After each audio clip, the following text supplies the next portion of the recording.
d'être pour vous, d'être avec vous et d'être à votre service. Nous sommes aujourd'hui revenus sur les micro-agressions. Nous avons vu les micro-agressions il y a quelques semaines au niveau des organisations, sachant pertinemment que là, on peut l'encadrer. Il peut avoir des codes de conduite pour amener tout le monde à l'ordre.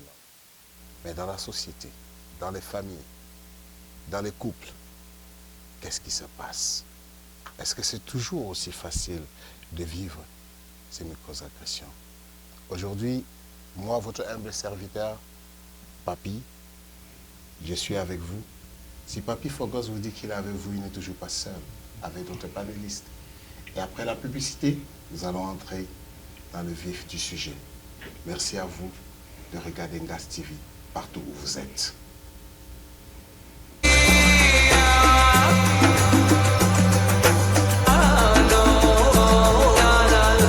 Ngas TV, la télé événementielle.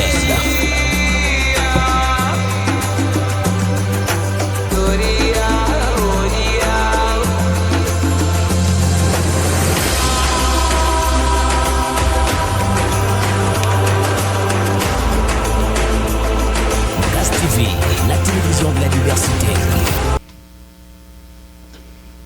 Rebonjour, et là nous sommes dans l'entame de ce sujet important aujourd'hui. Ce n'est toujours pas facile.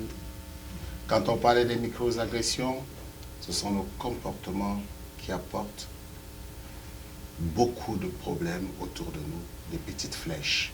Ces flèches qui font perdre l'estime de soi à l'autre qui est à côté de nous, qui vit avec nous au quotidien. Et ce n'est pas toujours facile. Ce n'est pas toujours facile pour celui qui le vit, même pour celui qui le transmet. Parfois, on n'est même pas conscient de ce qu'on fait, parce que ça fait parfois partie des habitudes que nous avons. Mais aujourd'hui, nous recevons sur le plateau des personnes que vous connaissez déjà et que vous avez vues sur ce plateau. Ce sont des panélistes, nos consultants, qui sont toujours là au quotidien. Je vais les saluer, peut-être que ce ne sera pas aussi évident pour nous aujourd'hui. Nous savons que c'est un débat très sensible dont on n'en parle pas. On a parfois peur d'en parler, mais il faut oser briser ces barrières. Je dirais d'abord merci à Monsieur Worop. Comment tu vas? Je vais très bien. Et toi? Oh, ça va bien. Merci d'être à nouveau sur ce plateau. Ah, merci beaucoup. C'était un grand plaisir d'être invité pour une énième fois pour parler des micro-agressions et du marché du love coaching.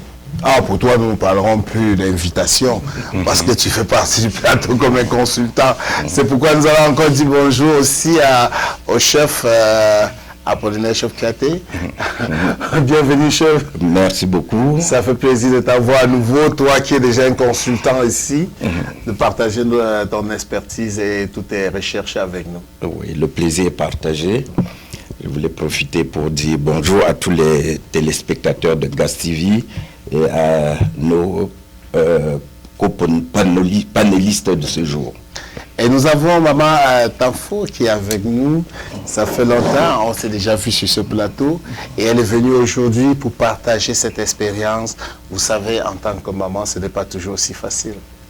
Bonjour maman. Merci, bonjour. Moi, c'est Emilienne Tafou. Ça fait plaisir d'être au plateau aujourd'hui parce que la femme représente aussi la mère de l'humanité et le sujet que nous devons partager, c'est des sensibilités, parents, hommes, femmes. Et puis, je suis là pour vous édifier par rapport à ça. Le sujet du jour, on va parler du love coaching et puis des micro-agressions. Les panélistes, soyez vraiment au rendez-vous parce qu'avec Ngas TV, ça fait toujours plaisir de suivre de bout en bout jusqu'à la fin. Ne soyez pas patients, mais on va démarrer sous peu. Merci. Bonjour à vous en Amérique, en Asie, en Afrique, en Europe, à vous ici à Montréal.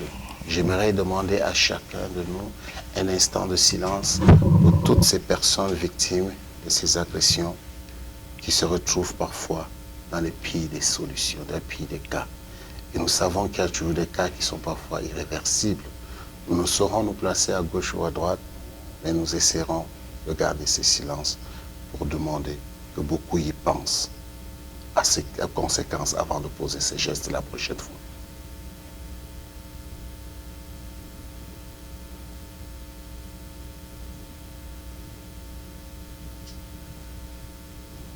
Merci Ngastili. Merci pour ce que nous faisons. Nous avons parlé la dernière fois dans les organisations, nous savons que les organisations travaillent pour des codes de conduite, pour mettre une loi sur place, pour que dans l'entreprise, on puisse briser ces barrières de micro-agressions, réduire le maximum possible. Et on donne souvent la marche à suivre, qui appeler, qui interpeller dans ce cas. Mais dans nos familles, qu'est-ce qui se passe? C'est parfois là où c'est plus difficile. Quand on voit les familles, quand on est enfant, ou bien quand on se retrouve dans tous ces cadres-là, surtout lorsqu'on va se marier, les belles familles, les considérations. J'aimerais que nous disions un peu ce que nous pensons là-dessus, si vous avez dénoté parfois certains types de micro-agressions que nous vivons dans nos familles au quotidien. Moi, je parle ici de familles at large. Ça peut être pour les belles familles ou bien la famille même. Mais on viendra pour les couples après. Parce qu'ici, on va voir un peu d'abord dans le gros, comment ça se passe. Alors, je reviens à toi, Bertin. Qu'est-ce que tu as quelque chose à dire par rapport à ça?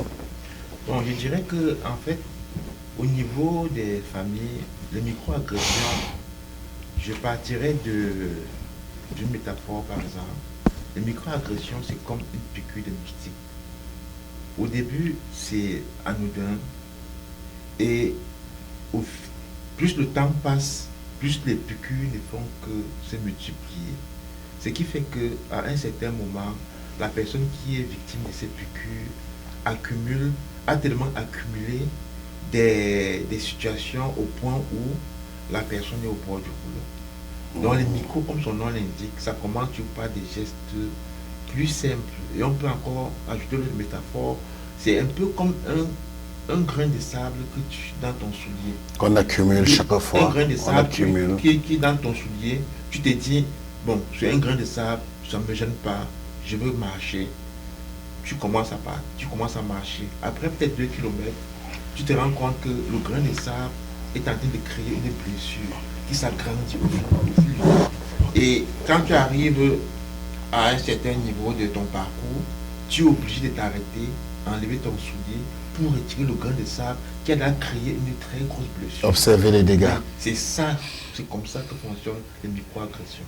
Comme il peut y avoir des moments où on n'a même pas le temps d'enlever. Exactement, exactement. Parce que là, tu as pris une décision, tu as dit que bon, là, il faut que ça s'arrête. Tu t'assois, tu enlèves ton soulier et tu cherches à rencontrer peut-être un médecin ou bien peut-être un centre de santé pour soigner les blessures. Et c'est ça qui est plus dur. Et c'est ça qui est plus dur. Parce que même s'arrêter et enlever ce grain de sable, c'est souvent difficile parce qu'on se dit, c'est normal que le grain de sable soit là. Tout à fait. Alors, merci d'avoir d'avoir caricaturé cela pour nous montrer exactement comment ça se passe, ces micro-agressions. Alors, chef, Oui. comment tu vois ça dans les familles? Tu as quelque chose à dire par rapport à ça? Comment tu les définis? Tu les trouves? Évidemment, le problème avec les micros, avec tous ces problèmes, c'est que très souvent, les gens ne se rendent pas compte. Parfois, la personne qui est à l'origine, elle-même ne se rend pas compte. La personne qui reçoit au début, parce que c'est généralement des choses qui sont banales, oui, des mots, des comportements qui passent inaperçus. Mais le problème, c'est qu'à la longue, ça s'accumule. Et à la longue, ça commence à détruire l'autre. Et comme j'ai dit très souvent, même la personne qui est à l'origine ne se rend pas compte. Donc, le problème aussi, c'est d'interpeller la personne qui est à l'origine de ces micro-traumatismes. Okay. Donc, c'est ça.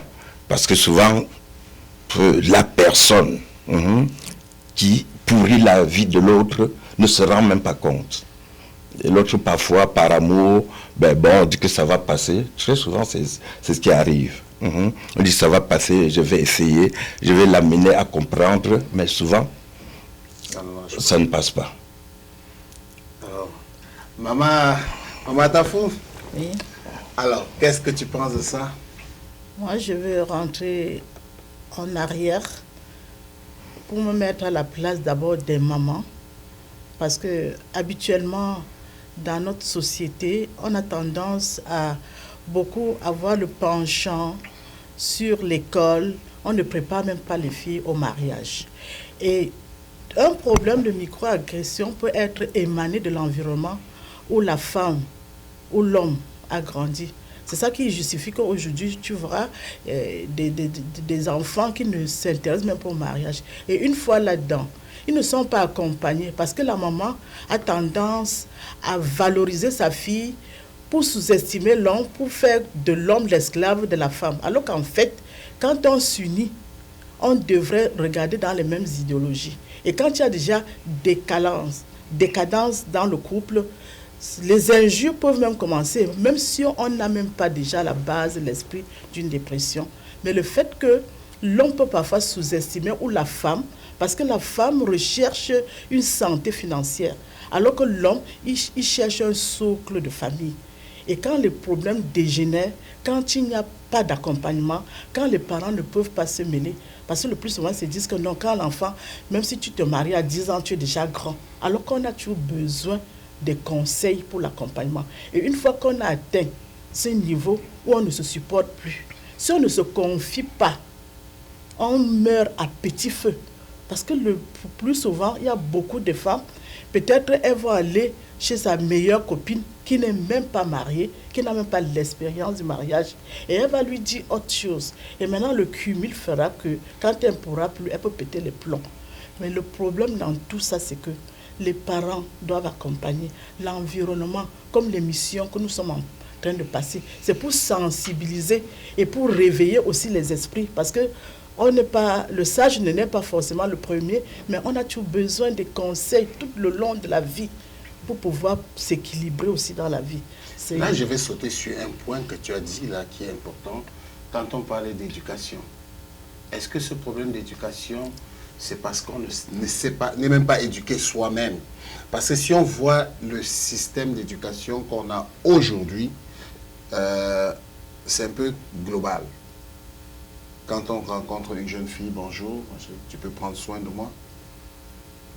Ça, c'est déjà une agression. On n'a pas éduqué la petite fille, la fille, en disant tu vas être partenaire dans un foyer, que tu as un apport à faire. Tu as aussi ce que tu dois apporter dans cette famille. Tu as ce que tu dois faire. Elle est là pour trouver quelqu'un de riche. On entend, tu as parlé des mamans, on parle de tout. Tu vas épouser un homme riche. Est-ce qu'elle-même ne peut pas aussi être riche pour un autre homme et l'amener? Est-ce que cette éducation, comment tu trouves cette éducation, cette approche d'éducation qu'on a pour nos enfants, Bertin? Je pense que l'éducation, en fait, ça dépend beaucoup plus de l'environnement où on se trouve et de ce que le parent transmet et versus ce que l'enfant reçoit de l'extérieur. Il y a Jean-Jacques Rousseau qui avait dit on est bon, la société. C'est la société qui nous transforme. Donc ça signifie que quand tu sors, on prend pour acquis, quand tu sors du socle familial pour aller dans le socle social, c'est-à-dire à l'extérieur, tu as déjà une éducation que tu as acquise au sein de ta famille.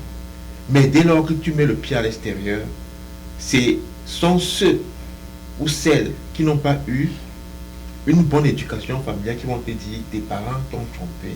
C'est comme ça qu'il faut marcher. Mais là, je vais sauter dessus, parce que si Jean-Jacques Rousseau l'a dit, Hobbes dit le contraire. Oui, il dit la société, l'homme est méchant et la société le rend bon. Oui, ce sont deux figures de pensée contradictoires. Donc l'homme est méchant, la société le rend bon. Ça veut dire que tout ce que la société fait, c'est pour le bien de tout le monde, parce que quand tu nais comme une personne brute, une personne qu'il faut transformer pour que cette personne s'adapte aux besoins de la société. Et si déjà, on peut considérer la famille, parce que là où il peut rejoindre peut-être Rousseau, c'est que si on peut considérer la famille comme une micro-société, et que lorsqu'on accumule plusieurs familles, on a plusieurs sociétés, ça signifie également qu'à la naissance de l'enfant est brut, et la famille comme micro-société transforme l'enfant pour que l'enfant devienne bon. Mais ça revient dans le point que je demande, que fait donc les parents pour éduquer si eux-mêmes ne sont pas éduqués? Ça, c'est un point. C'est un point. Parce que si on prend ce point que je dis, la jeune fille qu'on rencontre, bonjour ma chérie, tu peux prendre soin de moi. Elle est éduquée pour dire, tu vas trouver un gars riche et beau. Chacun attend un prince qui est riche et beau, qui va venir transformer notre vie, qui va venir transformer notre quotidien.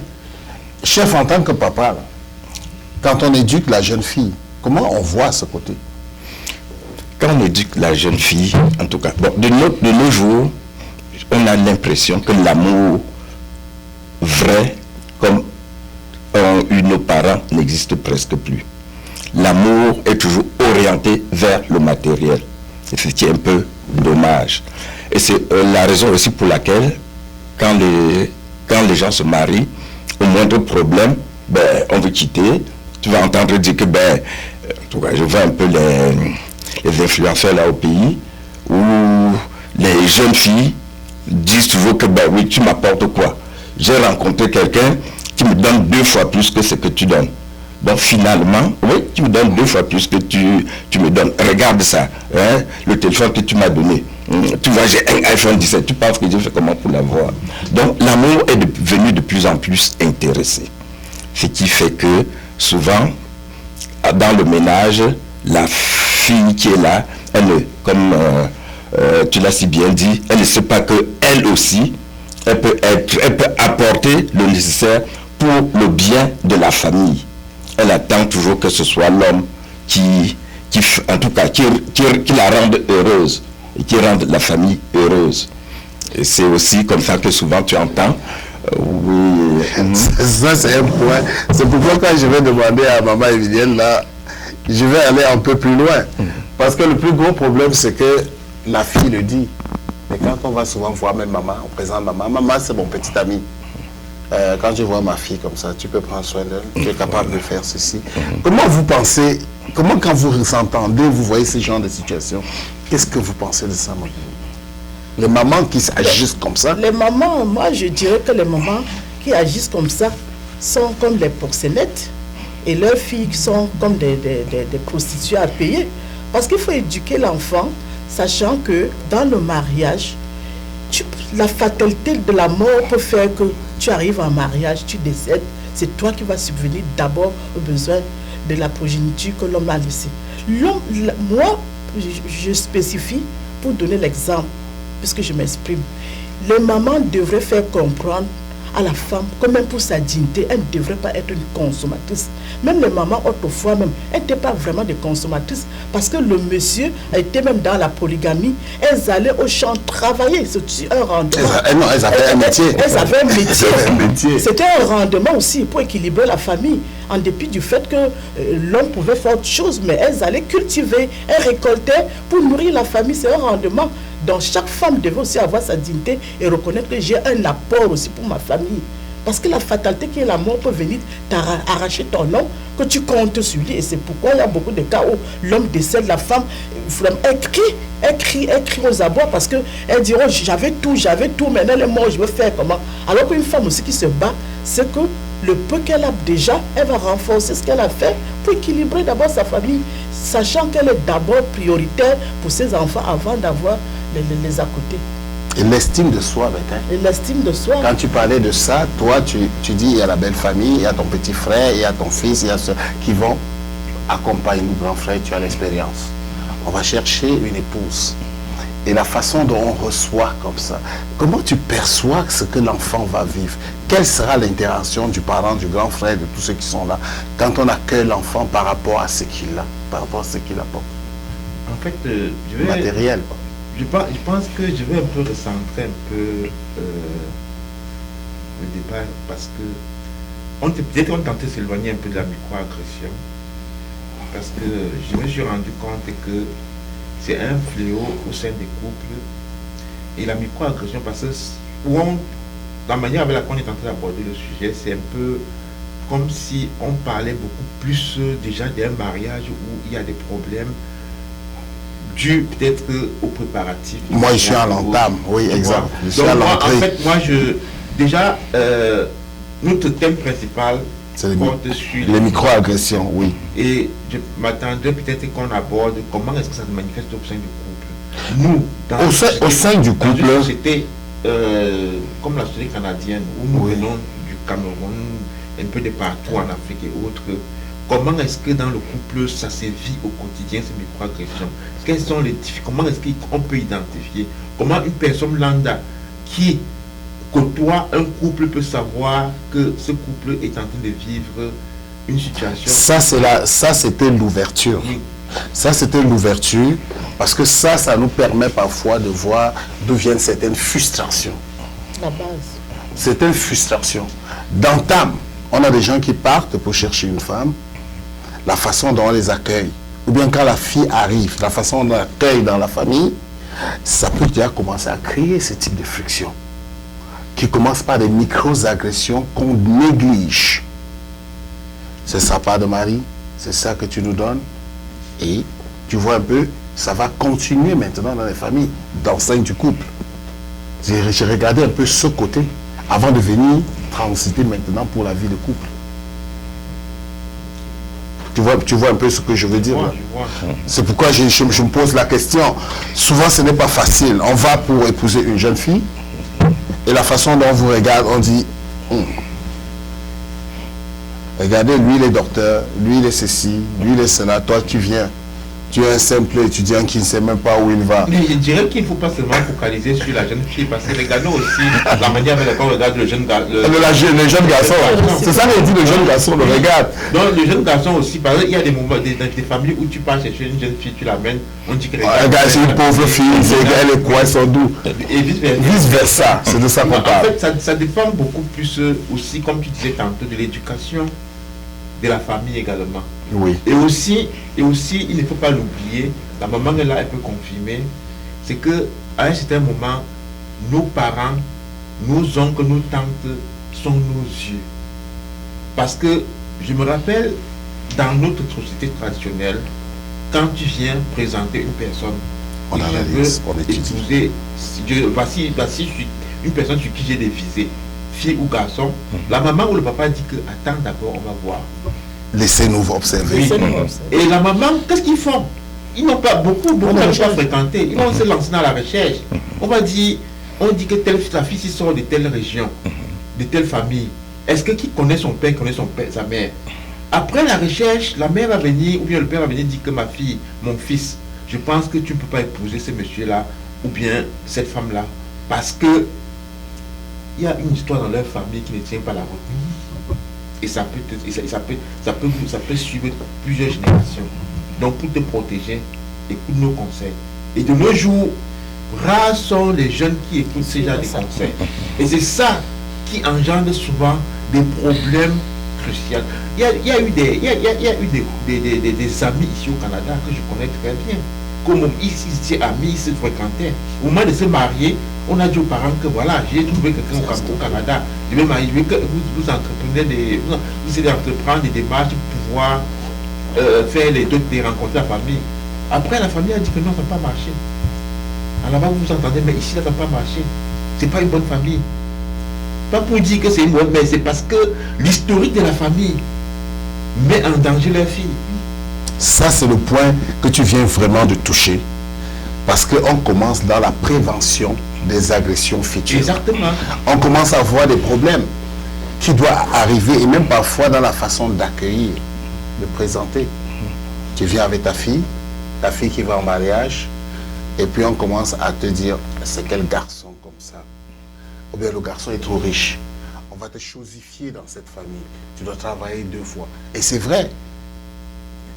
Papa Apollinaire, tu as vu vos enfants qui épousent une fille qui arrive, et on dit, mais elle n'a même pas le droit de s'asseoir à table. Elle sort de quelle famille? Elle est pauvre, elle est ceci. Est-ce que ça, ce ne sont pas aussi des agressions qui préparent une tempête du lendemain? Là, c'est déjà, ce sont des agressions, puisque quand on fait ça là, on commence déjà par frustrer la jeune fille. Donc, à peine elle est arrivée, on commence déjà à la frustrer. Ce sont des frustrations. Peut-être voulues ou pas voulues, mais je pense que on ne devrait pas recevoir quelqu'un dans une famille par rapport à ce qu'est sa famille, ou bien par rapport à ce que la personne apporte dans la famille. Parce qu'on dit que quand on prend un enfant, ou bien quand on va dans une famille, la famille devient une. Donc, ces considérations, normalement, pour éviter les micro-traumatismes, c'est que quand vous acceptez de prendre la fille de quelqu'un, vous devez la traiter comme vous traitez vos propres enfants. Et la mettre à l'aise, et si on le fait, vraiment, les choses devraient normalement bien se passer. Il y a tantôt Bétain qui a parlé de fréquenter. Il y a l'éducation moderne, il y a l'éducation traditionnelle.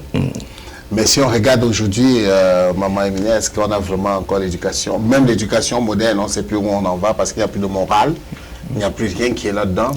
Et l'éducation traditionnelle, les gens ont tourné le dos parce qu'on le simplifie, on ne veut rien savoir. Est-ce que ce vide-là, à votre niveau, vous voyez que c'est toujours important de retourner chercher cela? Tout à fait, parce que de nos jours, autrefois là, avait le couple, comme les recherches qu'on faisait jadis pour connaître que ce soit le garçon ou la fille, qui étaient des repères. Mais aujourd'hui, cette culture a tendance à disparaître parce que, comme déjà beaucoup sont en Occident, en Amérique, ils acquièrent les habitudes de là-bas. Des fois, un enfant ou une fille arrive ici, elle ne parle même pas de sa vie de couple. Elle surprend, parfois on apprend déjà qu'ils sont même déjà mariés, alors que les parents ne savent pas. Il y a aussi ce fléau-là. Mais nous devons toujours rappeler aux enfants d'où nous sortons, pour qu'ils gardent les mœurs que nous avions dans la tradition. Parce que cette tradition rendait les couples même solides. Mais aujourd'hui, une femme, par exemple, quand un garçon l'approche, elle ne va même pas savoir s'il est même fécond, s'il est même viril. Son problème, c'est ça, d'abord ce matériel, alors qu'en fait, ça devait être une préoccupation. Mais elle ne va même pas regarder. Il y en a même qui vont jusqu'à s'accoupler, alors que les trous forest ne les permettent même pas de s'accoupler. Donc c'est pourquoi à la base, l'important c'est que les enfants eux-mêmes savent que leur vie aussi ne dépend pas d'eux. Ils doivent faire part de leur rencontre très tôt, avant que les conséquences ne surgissent, pour permettre à ce qu'on va le faire aussi quand il est encore chaud et les aider, parce qu'après tout, c'est leur vie. Et c'est tous les problèmes qu'ils rencontrent aussi, c'est eux qui sont stressés et voient que ça amène deux fois maintenant à ces micro-agressions de part et d'autre, parce qu'il n'y a pas une préparation pour aboutir à cette vie. Et comme on parle de microagressions, on a parlé des antécédents des familles, on parle de comment les familles doivent jouer l'état là. Mais maintenant, si on revient au couple proprement dit, les deux protagonistes qui sont là, on sait qu'il peut y avoir plusieurs types d'agressions dans les couples. Il y a plusieurs types d'agressions et on sait à quoi ça mène. Alors, comment identifier ces types d'agressions? Est-ce que tu as des cas, Bertin, que tu peux voir au niveau du couple, où tu nous présentes peut-être quelques types d'agressions, quelques façons, on va aller chercher ces genres de choses? Bon oui, en fait, au niveau des microagressions dans le couple, qu'on appelle les microagressions intimes, oui, ça se caractérise par trois visions. Il y a trois visions principales de microagressions. Il y a la microagression, les micro-attaques.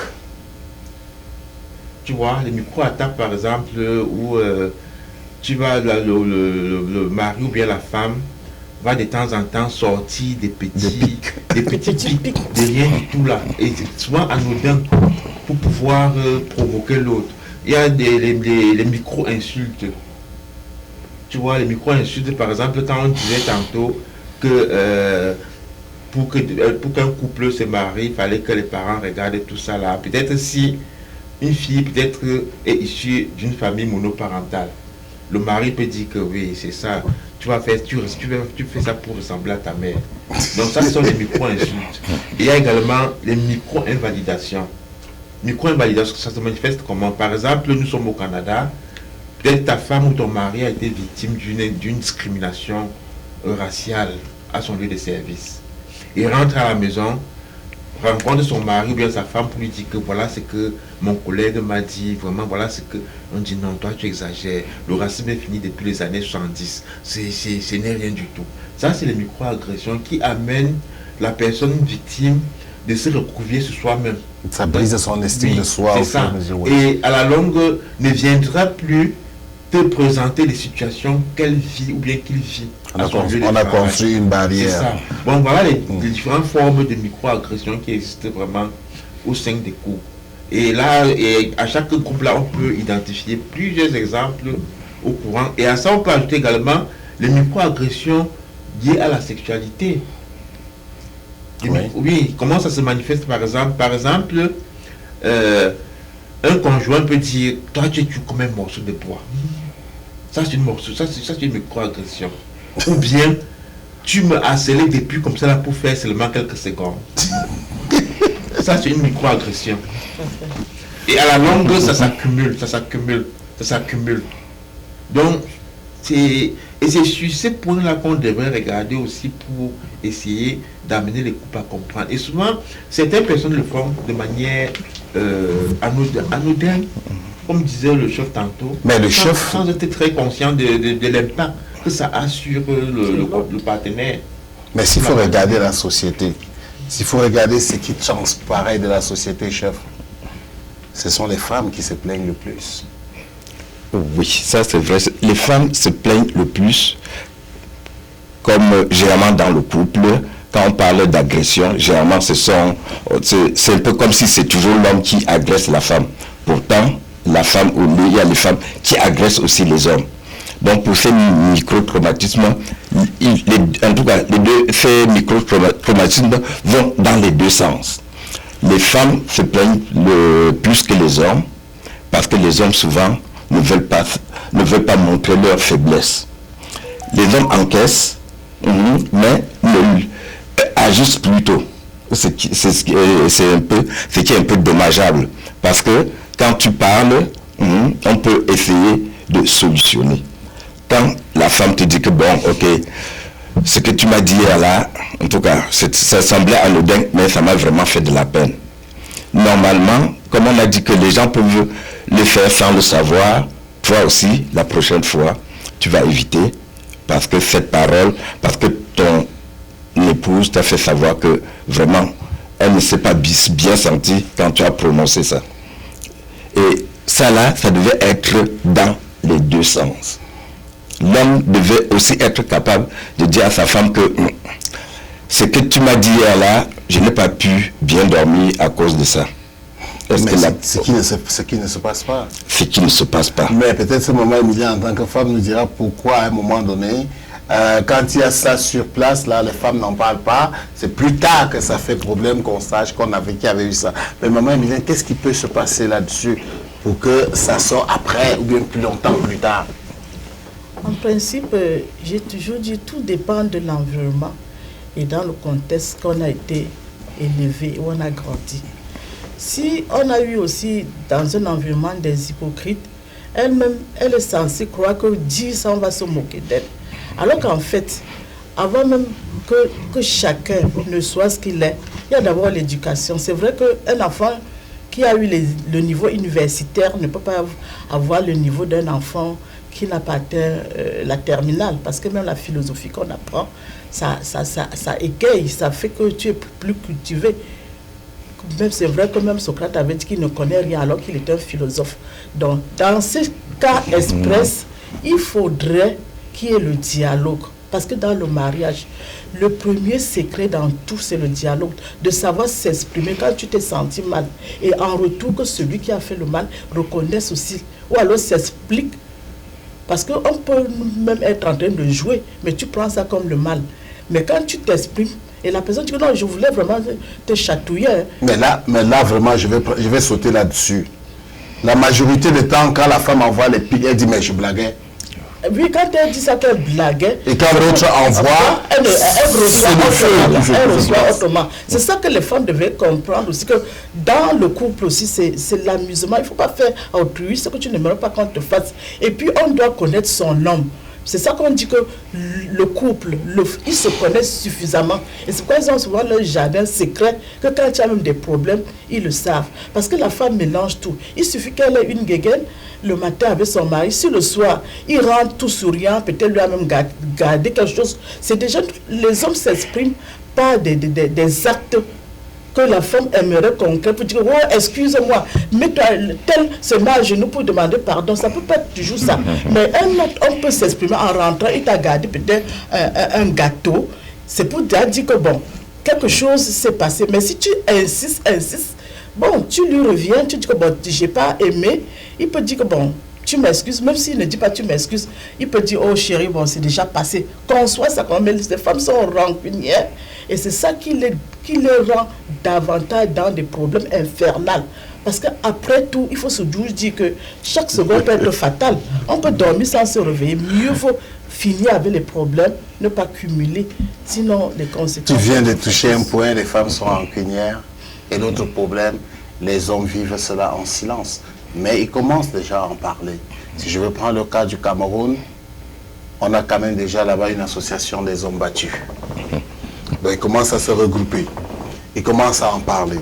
Et même à la télé, nous allons suivre peut-être une petite vidéo, ce qui est passé parfois dans une télévision camerounaise, où le professeur, je crois, Tim Cheng, parlait de ce genre d'agression, de maltraitance des hommes. Si la régie est prête, vous pouvez nous envoyer cette petite vidéo. Les hommes et les femmes. 450 amis marabouts. Je me suis rendu compte que sur 100 personnes qui vont chez les marabouts, 95% sont les femmes. La femme arrive là, fait le tomate, mon mari elle cherche à nous tuer en prenant le charme. Elle cherche à nous tuer. Elle cherche à conserver le mariage. Regardez un peu les femmes. Tu rationnes ta femme 5 000 francs le matin, elle donne 2 000 francs au pasteur. Parce que vous êtes comme ça. Oui. Ça dit.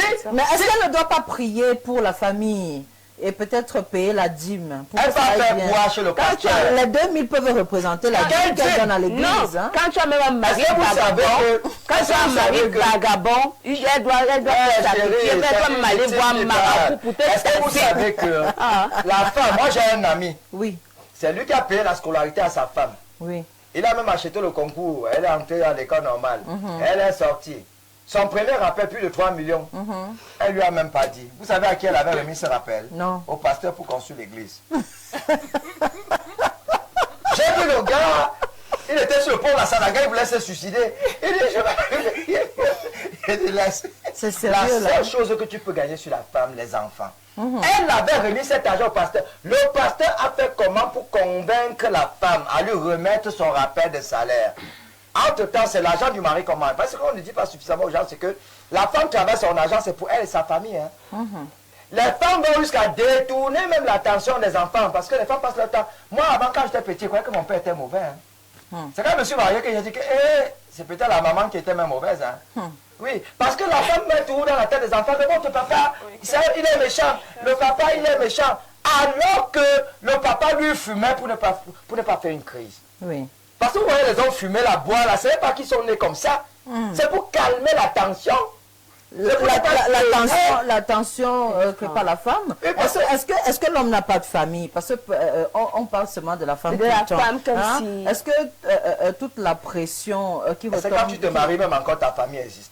La famille de l'homme n'existe pas. Tu lui as construit la maison, c'est elle qui te dit qui va venir, qui ne va pas venir. Oui. C'est plutôt ta La même par exemple, on a discuté du nom du chien. Il dit que Vladimir Poutine. Elle me dit que non. Elle donne un autre nom. Je dis c'est Poutine. Rien que pour ça, j'ai été servi pour 1 mois. Je vous dis qu'on souffre. Point fini. Tu ne peux rien lui avoir dit, oh la dictature. Non. L'homme, c'est lui le chef de la famille. Oui. Il ne faut pas tout imposer à un homme. Les femmes doivent savoir une chose. Il y a beaucoup de choses qui sortent dans cette vidéo qui présentent ce que les hommes vivent au quotidien, qui vivent dans leur foyer, dans leur famille. Et ça, ce n'est pas toujours aussi facile d'en parler. Et nous savons que constamment, on voit des hommes qui marchent, qui parlent seuls dans la rue. Parfois, il est en train de parler, il peut même se faire renverser par une voiture parce qu'il est succombé de beaucoup de choses. Quand il se couche, il ne parvient pas à dormir. Alors que ce côté dialogue, communication, on avait besoin d'un partenaire. La femme est émotive, elle le dit, elle présente cela, mais elle est plus forte que l'homme. Comment ça se présente? Comment est-ce que les hommes commencent à en parler? Et la façon dont les femmes réagissent, ça nous interpelle aussi. Comment est-ce qu'on peut présenter ce genre de figure? Bertin? Bon, moi, je dirais que la société évolue. Et jadis, on nous disait toujours que le véritable homme, c'est celui-là qui encaisse sans pleurer. Et c'est pourquoi tu vas voir dans une des œuvres de Jean-Paul Sartre, la mort du loup. La mort du loup, oui. Donc, où il dit pleurer, gémir. Ça, c'est également lâche. Oui. Donc, ça, ce sont des citations qui venaient chercher l'homme. Et au fil des temps, on se rend compte que le fait de donner l'impression qu'on est stoïque alors qu'on ne l'est pas, ça tue l'homme à petit feu. Et la manière la plus idéale pour sortir de ce bourbier, c'est de parler. Commencez d'abord par un proche, par un ami. Parce que généralement dans nos familles traditionnelles, quand l'homme se plaignait d'une situation conjugale, on lui disait tout qu'il est faible, que c'est lui qui porte le pantalon. Et que c'est toi qui portes le pantalon, tu dois prendre des décisions. Comme si c'était facile. Comme si c'était facile. Mais en parlant à quelqu'un d'autre, et c'est justement là l'origine du socle familial dont la maman parlait tantôt. Parce que quand on parle souvent du mariage, c'est l'union des familles. D'après notre culture à nous, là, c'est un mariage entre familles. Et généralement, dans une famille où le mariage s'est fait dans de très bonnes conditions, quand la femme a généralement un problème, ce n'est pas dans sa famille qu'elle va se plaindre. Et c'est dans sa belle famille. Parce qu'au moment de l'envoyer en mariage, ou bien au moment où l'homme l'épouse, pendant le processus de dot, on identifie souvent certaines personnes à qui la femme peut se confier dans la famille du mari. Et vice-versa dans la famille de la femme. Ce qui fait que, généralement, c'est par ce canal-là que on profitait pour sortir. Mais j'ai dit, on mettait beaucoup plus l'accent surtout chez la femme parce qu'on disait que si tu as des problèmes, va voir telle personne. Mais on ne tenait pas compte du fait que l'homme aussi pouvait avoir des problèmes.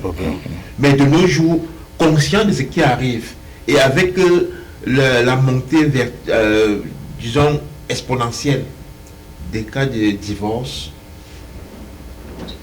on se rend compte qu'il y a beaucoup d'agressions verbales qui sont là. Et certains hommes aussi se trouvent souvent accusés injustement. Parce que imaginez un homme qui vit dans un couple où la femme le malmène, au point où elle appelle le 911. Pendant ce temps, elle se met à se cogner au mur, tout ça. Quand la police arrive, elle est en train de s'accrocher sur l'homme. Quand on prend l'homme, c'est lui vraiment le fautif. Et pour éviter tous ces pièges-là, les hommes ont commencé à parler. Les hommes ont commencé à documenter ce qu'ils vivent dans leur couple. Et c'est pourquoi vous allez voir de plus en plus les hommes se lever et dire que je me sens menacé dans mon couple. Vous allez voir plusieurs procès de divorce qui sont tranchés en faveur de l'homme. Parce que l'homme a tout documenté. Et j'exhorte nos frères qui vivent dans cette situation-là à documenter, à en parler. Ne restez pas bloqués dans votre petit coin, espérant que le Saint-Esprit viendra vous aider. Il n'y a pas de Saint-Esprit dans cette histoire-là. C'est votre témoignage de ce que vous vivez qui va permettre de créer la paix dans votre couple ou bien vous amener à aller faire une nouvelle vie. Quand on parle de refaire une nouvelle vie, on est en train de parler d'agression et sur un point. Mais là, il parle aussi de ce qu'on appelle les églises. Où c'est devenu, quand on va dans une église, qu'est-ce qui se passe? Parce que la majorité, les femmes sont là. Et parfois, la femme, c'est celle que la dîme, elle donne la plus grosse partie de la dîme. Mais dans son foyer, non, c'est l'homme qui s'occupe de tout. Pendant que ce monsieur meurt à petit feu. Est-ce que la femme est consciente de ce qui se passe? Ou bien c'est toujours l'effet de l'influence extérieure, chef? Les femmes sont très influencées par ce qui vient de l'extérieur. Comme on dit souvent, l'herbe est plus verte chez le voisin. Et ça, c'est ce que les femmes pensent. Et puis, souvent, ces pasteurs, ils ont l'habitude, ce sont des fins psychologues, hein, ils ont l'habitude de dire aux femmes, parce que généralement ce sont les femmes qui y vont, de leur dire ce qu'elles veulent bien entendre. De leur faire comprendre, et parfois même ces pasteurs, ils victimisent le mari de leur femme là. Ils font savoir que ouais, vous êtes à la maison, mais vous êtes à la maison avec un diable. Et comme ça vient de la bouche du pasteur, parfois le pasteur dit même que Dieu, qu'il a eu une révélation. concernant votre mari, et que ce mari-là est un diable. L'argent que vous avez, il faut apporter à l'église. C'est comme ça que Dieu va vous, je vais prier et Dieu va pouvoir vous sauver. C'est un peu ça le problème avec nos églises. Je dis nos églises, mais les églises réveillées. Parce que dans ce cas-là, tu es en train de présenter un point. Ça, ce sont des hommes qui souffrent et qui disent, ma femme fait ceci. On va voir des mères qui disent à leur fille, mais là, tu es dans un foyer, il faut qu'on en profite, il faut qu'on vive bien. Mais maman Emilienne, maintenant j'ai un fils. Tu as un fils qui est aussi dans un mariage. Et que de l'autre côté, tu passes des jours, des mois sans voir ton fils. Vous ne discutez même pas. Mais tous les jours, c'est l'autre belle-mère qui te donne les nouvelles de ton fils. Il n'y a même pas d'échange. On en trouve ça de plus en plus. Comment est-ce qu'on vit avec un truc pareil? C'est pas évident parce que c'est vrai, une maman qui élève son fils parce qu'il épouse une femme, cette femme, par ricochet, remplace la maman parce qu'il y a l'intimité qui va les lier.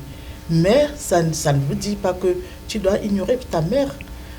La bonne nouvelle devait émaner même de la femme de ton fils qui te rend compte. Dans l'éducation que moi je donne, même pour la préparation au mariage, je fais comprendre, si c'est mon fils, je mets la femme, je lui dis que sache que je te donne mon fils, mais c'est pas que tu l'arraches pour que moi je n'ai plus de pouvoir sur mon fils.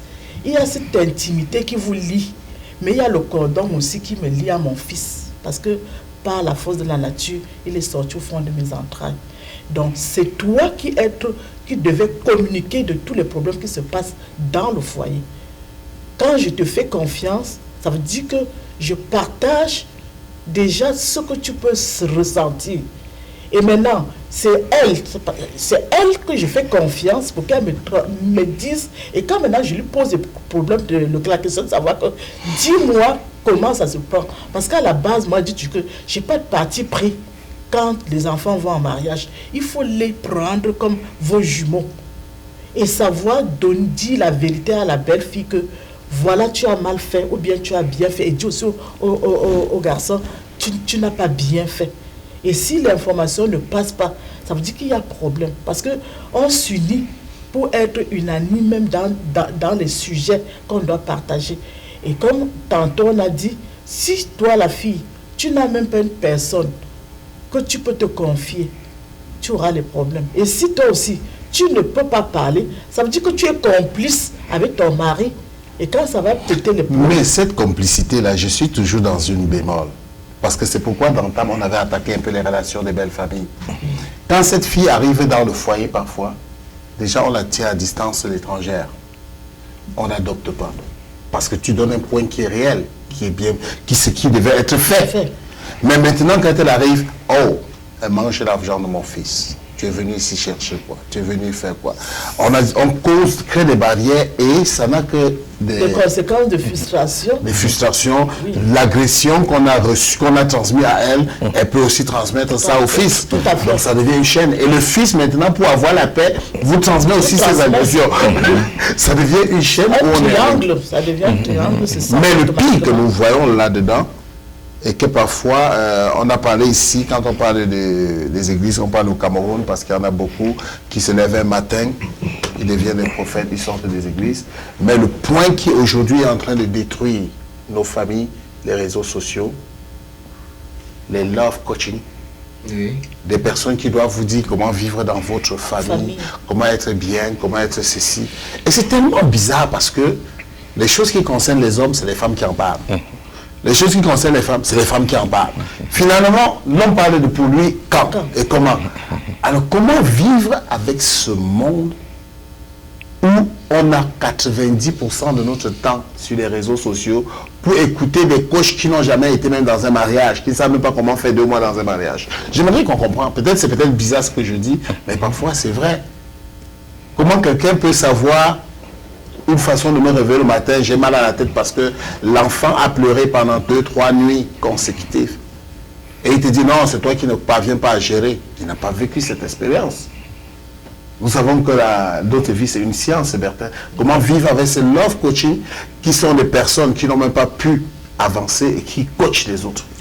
Bon, en fait, le love coaching, je pense que ça va beaucoup plus de la naïveté des personnes qui les écoutent. Et il faut faire le tri entre le vrai et le faux. Et il faut faire le tri entre le vrai et le faux. Vous allez vous rendre compte parce que le chef a abordé un point sur les églises éveillées. Oui. Les églises éveillées, ce sont des institutions qui évoluent au rythme de la société et qui utilisent les faiblesses des personnes pour grandir. Et parmi les love coaching, il y a aussi des hommes et des femmes de Dieu qui sont dans les premières. Ils sont personnes. beaucoup, oui.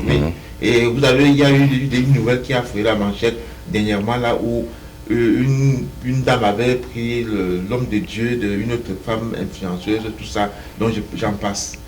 Et aujourd'hui, on parle de l'industrie, de l'insécurité conjugale. Je vous donne quelques statistiques. Le coaching, sur le plan mondial, rapporte 5 milliards de dollars. Le coaching visible. Ça, c'est le coaching visible, c'est-à-dire le coaching des personnes qui sont certifiées. Oui.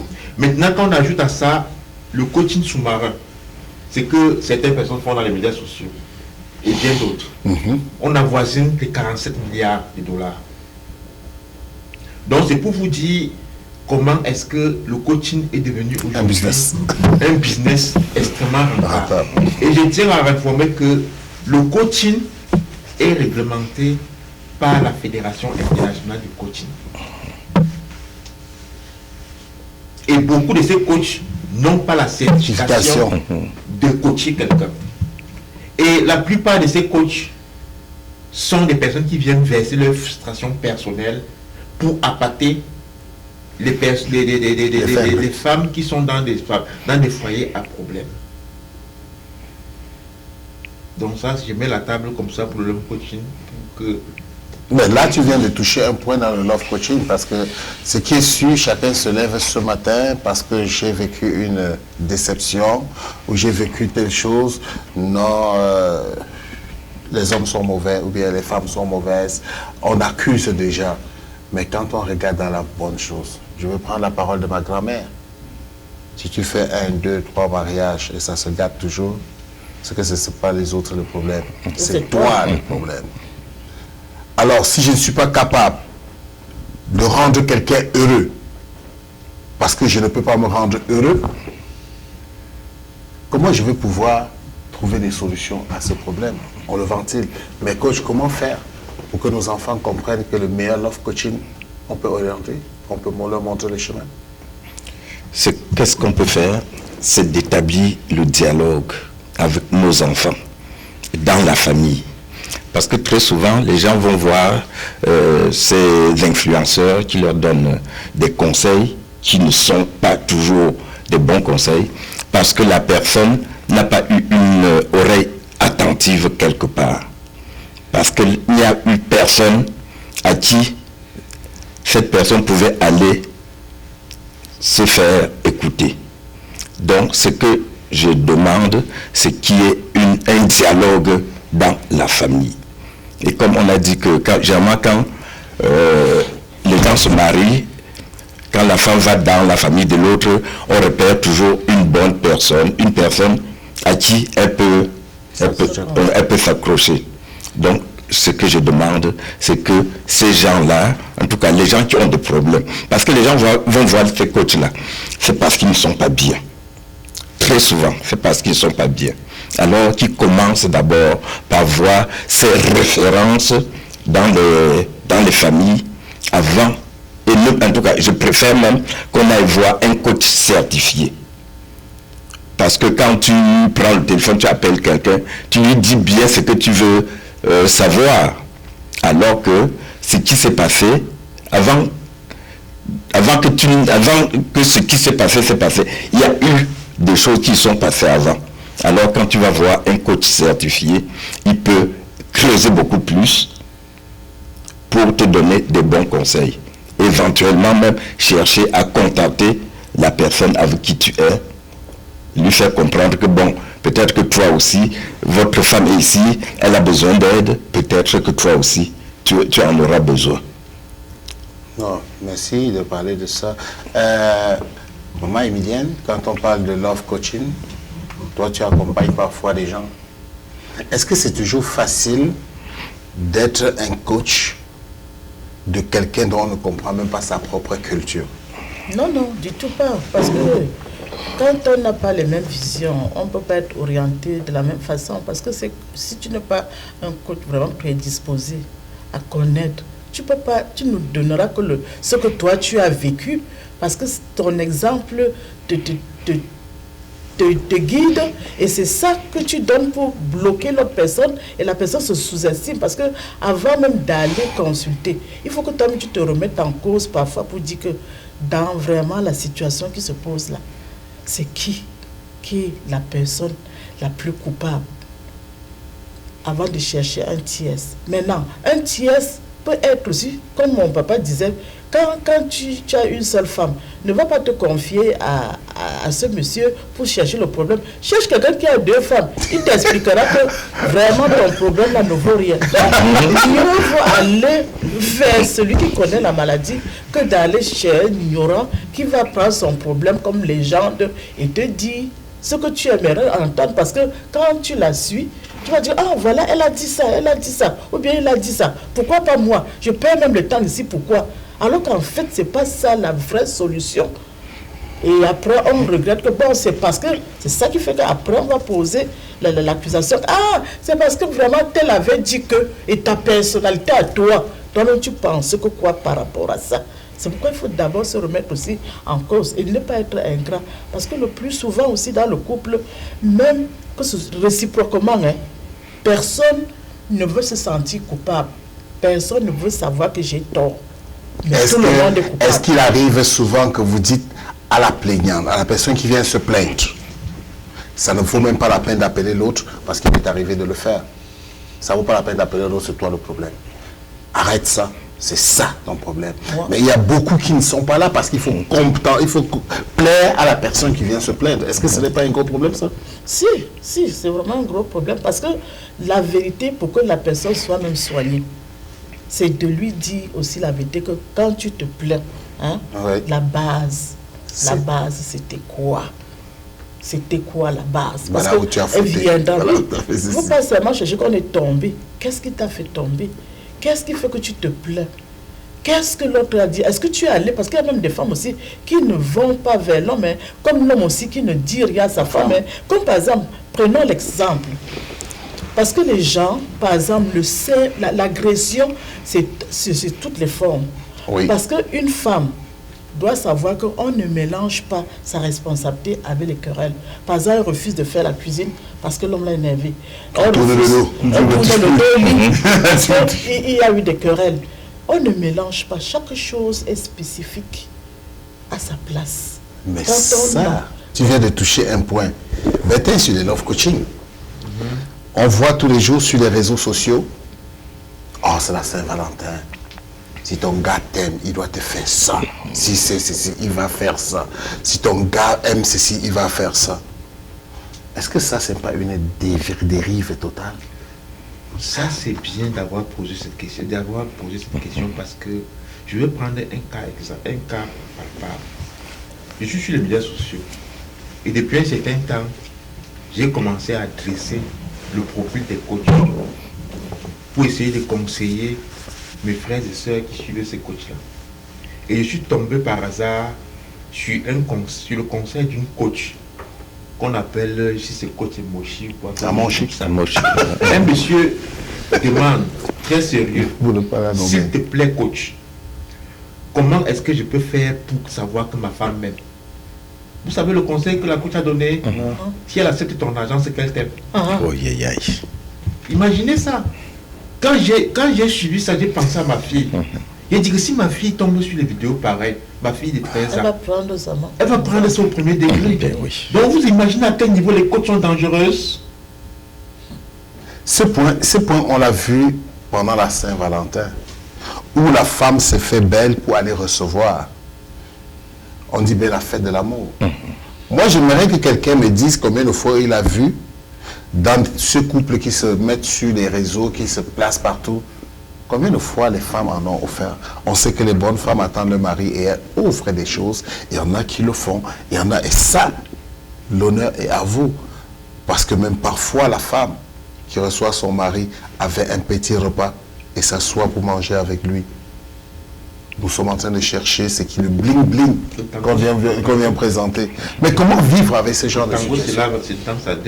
On nous montre des femmes qui attendent. Oh, tu ne m'aimes pas, tu fais ceci. Et il y a des problèmes. Exactement. C'est pour ça que je disais que c'était dommage que de nos jours, les femmes pensent que c'est toujours l'homme qui doit donner. Dans un couple, on doit changer, on doit s'entraider. Et c'est ça le couple. Parce que généralement on dit que quand vous êtes mariés, 1 plus 1 égale 1. Malheureusement, les femmes, elles arrivent, tu ne t'occupes pas de moi, tu ne t'occupes pas de moi, tu ne fais pas ceci, tu ne fais pas cela. Puis, il faut juste lui demander que, mais et toi, qu'est-ce que tu fais? Parce que le couple, c'est quelque chose qu'on bâtit à deux. Je sais qu'une fois, il y a le président qui avait dit que c'était un peu comme une entreprise. Dans l'entreprise, chacun apporte sa contribution. Tu as ton poste, tu fais ce que tu dois faire pour que l'entreprise avance. Malheureusement, dans nos couples, les femmes pensent que, et puis j'ai même déjà entendu une femme dire que, ben, mon argent, c'est mon argent, ton argent, c'est notre argent. Je ne sais pas si vous avez déjà entendu. Voilà. Mais je trouve que c'est malheureux. Mais, chef, ne dis pas que je parle. Quand on voit certains problèmes, on va s'arrêter sur la surface. Mais on trouve des hommes qui disent, qu'est-ce que tu attends encore? Je te donne tout ce dont tu as besoin. N'importe quoi, je te donne. Qu'est-ce que tu attends d'autre? Ça, ce sont des agressions. Je te le donne et tu attends quoi? Je ne veux pas être là. Mais prends ces hommes, tu lui dis, on te laisse les enfants pour une journée, la femme aussi va aller faire quelque chose et revenir. Là, c'est la catastrophe à la maison. On est même prêt déjà à appeler le FBI, appeler tous les services secrets pour montrer ce que la femme a fait de mauvais. Parce que, moi, la question, est-ce que ces femmes, parfois, ce n'est pas d'autres femmes, je ne veux pas dire d'autres, ce n'est pas une façon d'avoir un peu d'attention? Parce que de nos jours, ne prenons pas notre génération, prenons les enfants d'aujourd'hui. Beaucoup sont devenus tellement irresponsables. Oui, très souvent, c'est pour avoir de l'attention. Mais ce qui arrive aussi, c'est que parfois, ces femmes, en tout cas, certaines femmes sont tellement focalisées sur le bien matériel que l'homme dit que bon, ok, je te donne les biens pour avoir la paix. Voilà, pour avoir la paix. Et puis bon, tu te débrouilles. C'est ça aussi. C'est ça que tu veux, ok, voilà. Mais je te comprends bien là. Moi-même, on parle de love coaching, on parle de tout ça qui présente toujours le matériel. Mais j'ai une question qui me taraude l'esprit. On présente ça à nos enfants de 20 ans, de 30 ans. Mais j'aimerais qu'on me dise si à 40 ans, 50 ans, on demande à quelqu'un, comme tu disais, aller à l'école, avoir les diplômes. Quel diplôme que tu as, quel argent que tu as. C'est autre chose qui vient maintenant à l'esprit. Est-ce que la personne est posée? Est-ce que la personne a au moins un enfant? Parce qu'il faut aussi présenter les conséquences qui viennent après. J'ai voulu de l'argent. Les hommes qui venaient vers moi, on pouvait bâtir ensemble. On voulait de l'argent cash. On n'a pas eu. À 30 ans, qu'est-ce qui se passe? À 40 ans, c'est nous qui cherchons l'homme qu'on va épouser et on court après. Est-ce qu'on présente cette éducation que tu parlais à nos enfants? Ça ne devrait pas être un sujet tabou parce que la réalité de ce que nous vivons, c'est que il faut toujours prévoir le futur. Parce qu'il y a 3 temps. Le passé, le présent et le futur. Si on se focalise seulement sur le présent, on regrettera au futur. Parce qu'une femme, par exemple, qui, même parfois, qui passe longtemps que non, je veux d'abord avoir mon bagage intellectuel pour pouvoir accepter un homme, elle vieillit. Et maintenant, quand elle vieillit, elle entre dans la catégorie où c'est maintenant c'est elle qui sollicite l'homme, comme en Inde, ou les femmes qui achètent les hommes. Parce qu'elle est vieillante, elle a vieilli, et pour se racheter, il faut qu'elle tombe sur des hommes à qui elle va acheter avec son argent. Et n'ayant même pas fondé une famille, à la vieillesse, tu es tout malheureux parce que l'enfant de ta soeur ne sera jamais ton enfant, même s'il y a des cas exceptionnels. Mais la vérité, l'expérience a prouvé que toi-même d'abord, tu dois avoir la possession de dire que mon enfant, pour que l'enfant aussi soit le retour de relais du futur. Et avec ça là, on ne peut pas, il faut donner l'éducation à l'enfant, que le bagage intellectuel compte, mais la vision aussi de fonder une famille est importante. Parce que ce sera aussi bénéfique pour toi-même qui fonde cette famille. Le bagage intellectuel compte. La possession d'argent compte. Si tu aimes ta femme pour montrer que tu l'aimes, donne-lui de l'argent. Est-ce que nous ne voyons pas que nous-mêmes nous créons un cimetière de détresse et de problèmes? Quand le jeune garçon grandit, on lui dit, étudie, travaille fort, tu vas avoir de l'argent et puis tu peux avoir toutes les femmes que tu veux. Avec ton argent, avec ta situation, tu pourras avoir toutes les femmes. Alors lui, maintenant, quand il va chercher une femme, il va acheter. Je ne sais pas si tu comprends un peu ce que je veux dire. Est-ce que ce n'est pas aussi le résultat de nos échecs d'éducation? Parce que tout à l'heure, quand la coach dit donne-lui l'argent, elle va savoir que tu l'aimes. Est-ce que ce n'est pas l'éducation que nous donnons aux garçons? Travaille, il faut avoir de l'argent, parce qu'avec cet argent, tu peux avoir la femme que tu veux. Bon, moi je dis, tu as tout à fait raison quelque part, parce que ça c'est l'ancien concept où jamais un père face à deux enfants, une fille, un garçon, qui vont à l'école, à cause de sa situation financière, il préférait toujours envoyer le garçon à l'école parce qu'il dit que la femme va trouver un homme un jour où elle pourra se marier et le garçon, il faut qu'il travaille pour préserver la famille et fonder une famille. Ça, c'est l'ancien concept. Mais de nos jours, avec l'aide de Gaz TV, par exemple, nous essayons de remettre en cause cette manière de penser. Si, je dis toujours, nous ne sommes pas responsables de l'éducation que nous avons reçue, mais nous sommes responsables de sa mise à jour. De sa mise à jour. Conscient de cette situation-là, c'est à nous de sensibiliser nos jeunes frères et sœurs pour dire que par le passé c'était comme ça. Aujourd'hui, je pense qu'il faut dépasser. Quand on parle de l'égalité des sexes ici au Canada, il y a des femmes ici au Canada que tu invites, tu l'amènes au restaurant. Dès que l'addition arrive, elle dit que non, moi je paye ma facture. Mais c'est ça aussi qui devient ce qu'on appelle le choc culturel. Au Canada, la fille sait que j'apporte quelque chose dans mon foyer, dans ma vie. Mais comment est-ce qu'on va faire pour les nouveaux arrivants qui arrivent ici? Pour qu'ils comprennent ça. C'est pourquoi il faut les accueillir à la sortie de l'avion.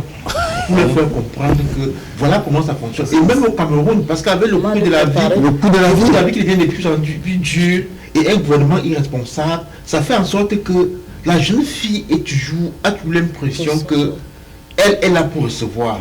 Or, le salaire d'un homme au Cameroun, le salaire moyen d'un homme au Cameroun ne permet plus à subvenir aux besoins de la famille. Donc la femme est obligée d'apporter sa part de contribution pour que le couple puisse vivre pour que le couple puisse avoir une vie saine. Tu vois, donc les données ont changé. À l'époque, nos parents avaient plusieurs champs. J'ai travaillé fort pour avoir une belle fille. C'est pour que tu travailles pour venir nous... Et on voyait les parents étaient même polygames. Ils étaient polygames, pourquoi? Parce qu'ils avaient plusieurs terrains, plusieurs champs où les femmes pouvaient cultiver, là, s'épanouir et venir l'entretenir. Beaucoup avaient les moyens de leur politique. Aujourd'hui, ce n'est plus ça. Il faut que les gens prennent conscience. Il faut faire une mise à jour de la façon de vivre. Exactement. Et cette mise à jour de la façon de vivre, au Canada, on partage. Ailleurs, on attend. On a pris l'exemple du Cameroun. Ça peut être la même chose au Congo, en Angola et dans beaucoup de pays, même en Amérique latine. Même dans certains coins ici, à Montréal, chez certaines personnes, on attend la personne qui va venir nous sortir de la misère. Mais on a oublié que petit à petit, les micro-agressions détruisent. Mais petit à petit, on peut aussi se bâtir. Alors, quand il présente ce point, je me pose la question, est-ce que les parents qu'on attend là, sont prêts eux-mêmes à se mettre à jour? est-ce que les parents sont prêts à se mettre à jour? Pour se mettre à jour, il faut d'abord prendre conscience. C'est ça. Il faut te dire, il faut faire une introspection. Se demander, bon, est-ce que l'éducation que j'ai eue là, est-ce qu'elle est encore à jour avec la réalité d'aujourd'hui? Malheureusement, beaucoup de gens ne le font toujours pas ou ne le font pas encore. Je dois encore voir des gens qui disent que chez nous, on faisait comme ça. Mon papa faisait comme ça. Ma maman faisait comme ça. Alors qu'on est dans un autre temps. Et c'est ce que beaucoup de gens ne le savent pas. Ça veut dire qu'il faut se remettre en question pour mieux éduquer nos enfants, pour mieux les guider. Alors, Maman Tafo, dans tout ce qu'on a dit là comme microagression et tout ce qui se passe, qu'est-ce que tu pourrais conseiller aux autres, à nos spectateurs, téléspectateurs et tous ceux qui sont avec nous? Voilà, bon, comme l'émission qui se passe aujourd'hui, soyez vraiment à l'écoute parce que nous sommes là pour vous édifier, pour vous sensibiliser, afin que vous preniez juste la réalité de ce qui sera bien pour vous. Et il ne faut pas se référer à la vie mondaine, sociale, où on prend le contraire. Donc, mieux vaut suivre les conseils. Nous sommes là pour ça. Gaz TV a prévu ça pour vous. Et soyez toujours à l'écoute. Je crois que vous allez bénéficier de beaucoup de détails aussi qui pourront faire à ce que vous puissiez changer et être dans le contexte de la réalité, tout en ne jamais oublier nos racines. Alors, Bébé? Oui, en fait, je conclurai en disant que pour ce qui est des micro-agressions, je pense que ce soit la victime ou bien la personne qui agresse, il y a quand même des petits exercices qu'il faut souvent faire, c'est-à-dire l'écoute active, écouter celui qui est en train de te parler pendant tout le temps qu'il parle, et après répéter ce qu'il a dit pour qu'il puisse comprendre la portée de ce qu'il a donné comme information. Et aussi, toujours éviter de dire « tu m'as blessé », dis plutôt « je me sens ». Expliquer comment tu te sens par rapport à certains propos. C'est très important. Et aussi, je terminerai aussi en disant, parce qu'on a parlé de leur coaching, parce que sûrement nos téléspectateurs se posent la question de savoir, ces coachs sont nombreux sur les médias sociaux, mais comment discerner le vrai du faux? Donc j'ai quand même préparé quelque chose pour vous, pour que vous puissiez savoir comment est-ce qu'on peut identifier un bon coach. Mais je commencerai d'abord par les mauvais coachs. Donc, les mauvais coachs ont un discours culpabilisant. Les mauvais coachs promettent la magie. Ils ont des promesses magiques. Les mauvais coachs invitent à manipuler. Par exemple, les mauvais coachs m'ont dit, comporte-toi en femme forte. Voici un secret pour rendre un homme alpha un homme soumis. Et les mauvais coachs aussi n'ont pas de certification, n'ont aucune formation, ni en psychologie, ni en quoi que ce soit. Maintenant, pour reconnaître les bons coachs, il y a une approche bienveillante. Parce que c'est du face à face, prendre la peine de t'écouter, de comprendre, de te mettre à ta place et de mieux t'édifier. Le bon coach également travaille pour le long terme. Donc ce n'est pas qui viennent là avec un petit slogan fort dans les médias sociaux, parlent pendant quelques secondes et vous partez les appliquer. Le bon coach respecte l'individualité. Donc ce n'est pas parce que tu as un problème que le bon coach, que le coach va prendre pour associer à notre problème. Le coach ne va pas prendre son problème personnel pour généraliser, pour dire que c'est moi. Le bon coach également est certifié. Et aussi, pour connaître les mauvais coachs vont vous parler sur les médias sociaux et vont finir par vous demander d'acheter certaines choses. Certains vont parler des tissus et des cristaux d'amande, d'autres vont parler de leurs livres, d'autres vont vous inviter dans leur petit salon de groupe où il n'y aura pas de regard critique, ni des personnes qui vont remettre en cause la manière avec laquelle ils vont vous donner des conseils. Donc j'invite donc tous nos frères et sœurs de faire très attention parce que ce n'est pas souvent leur faute, c'est la faute des algorithmes que les médias sociaux, les propriétaires des médias sociaux ont développés. Par exemple, une femme qui est en détresse, par exemple, quand elle va sur les médias sociaux, le simple fait qu'elle parle et que son micro est souvent ouvert, ça veut dire certaines informations. Donc, quand elle fait une recherche, qu'elle arrive peut-être sur les médias sociaux, les premières informations qui apparaissent, c'est les informations de ses coachs. Parce que quand ils font des publicités ciblées, elles ciblent bien les catégories des personnes. Donc, nos jeunes sœurs et frères qui sont sur les médias sociaux sont souvent victimes de ces algorithmes-là. Donc, c'est ce que je peux dire pour clôturer cette émission. Merci Bertin. Ce n'est pas toujours facile pour nous de reconnaître les microagressions, de reconnaître que nous sommes victimes ou que nous sommes auteurs de ces microagressions. Dans les organismes, on a parfois la chance qu'il y a des codes de conduite qui nous ramènent à l'ordre, mais dans nos familles, nous ne devons plus regarder par rapport au présent. Notre passé nous rappelle que nous sommes vivants, notre présent nous fait voir et penser à l'avenir, c'est savoir qu'on ne prépare pas tout le monde pour soi maintenant, mais pour le lendemain. Et si nos enfants souffrent, nous souffrirons encore plus en les voyant souffrir, qu'ils soient des garçons ou des filles, qu'ils soient en couple ou non, qu'ils soient riches ou pauvres. La meilleure chose à faire et la vraie richesse, c'est l'éducation que nous recevons, qu'il soit l'instruction, qu'il soit moderne ou traditionnel, tant qu'on n'est pas équilibré, notre spirit va perdre le soma et nous serons des objets sans valeur. Travaillant avec Gas TV, c'était Papy, votre humble serviteur. Merci à Gas TV de nous avoir ouvert cette plage pour parler de nos racines et de nos cultures, nous conseiller. Et nous sommes à votre écoute s'il y a des questions. Bon dimanche à tous. C'est chaud. Oui.